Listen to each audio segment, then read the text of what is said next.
Hey girlies. So I got a text from Tavish. Tavish texted me and Nick. He sent us the chat log from when he was on with ChatGPT. He was asking it to define a system of like metrics, give him a slider scale on several different attributes on how you can tell if you are a good person or not, so that he could then make progress. And ChatGPT gave him some good advice. They broke it down into six bands, six attributes within like intention and action and honesty and things like that. And then he asked us to give us our thoughts on it. And my thoughts were that it was pretty good. It was pretty clever, pretty good idea. It was clear, concise, straightforward, easy to measure. It doesn't take a genius to understand it and then apply it to your own life. But I have a problem. I have a tendency to not let things just be and to give that my final opinion on it and just tell them like, yeah, it was pretty good.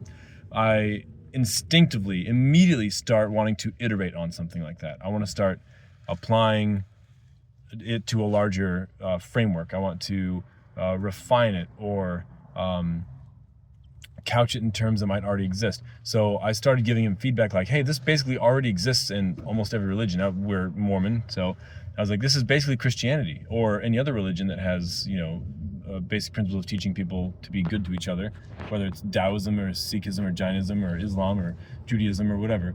And then I started talking like, we could, this is a great starting base for people, but then you could, because it's so straightforward, it can be difficult to, once you become proficient in these skills, maybe even advanced, like, yeah, I've worked on all these things, then you feel like you're done.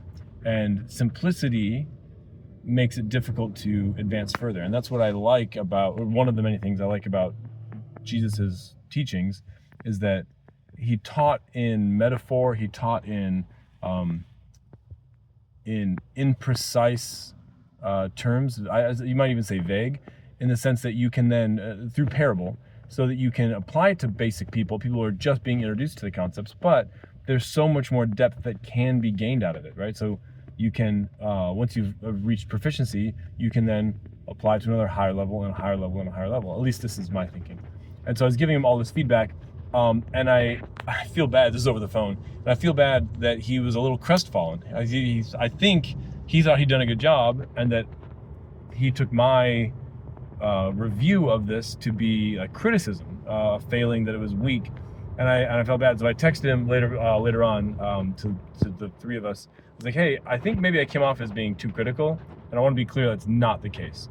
And I mentioned what I said before. I think it's like very succinct and well put together and very applicable, easily approachable. There's so many strengths it has. And it's telling him that like it's just my particular brand of crazy that I can't leave well enough alone. And to pay no mind to my incessant meddling and iterating on things. All this to say that I am certain I've done that with you your whole life, and I don't mean to. I don't mean to think that your ideas are fine but basic and I need to improve on them. It's just a part of who I am, and I try not to. I try to be bearable to be around. And if I'm still doing that, just call me out on it, and I can be, oh yeah, you're right, sorry, and I can try to put that part of me in a box. I can turn it off for a little bit and just give the appropriate feedback that I would normally give to you if I weren't a crazy person. So yeah, that's who I am. So I love you guys. Hopefully you can put up with me, and I'll see you in the next video.